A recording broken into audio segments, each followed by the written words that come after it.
శివకారుణ్యం ఎలా ఉంటుందంటే ఈ క్షేత్రంలా ఉంటుంది. శివుని యొక్క కారుణ్యమే మనకి క్షేత్రాల రూపంలో కనిపిస్తోంది. భగవంతుడు అంటేనే కారుణ్య స్వరూపుడు. శివశబ్దానికి శుభము, క్షేమము, మంగళం అని అర్థం.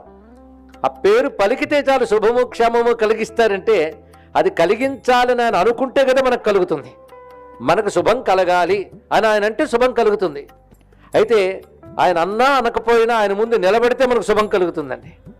దీపం ముందు మనం నిలబడినప్పుడు ఆ దీపం వీడికి వెలుగు ఇవ్వాలి అనుకోనక్కర్లేదు. దీపం ముందు ఉంటే చాలు వెలుగు మన వైపు ప్రసరిస్తుంది. అలాగే ఈశ్వరుని వైపు నిలబడితే చాలు కారుణ్యం మన వైపు వస్తుంది.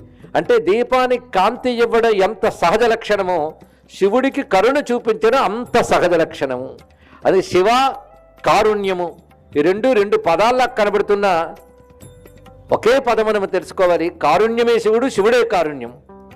తమిళనాడు ఒక మహా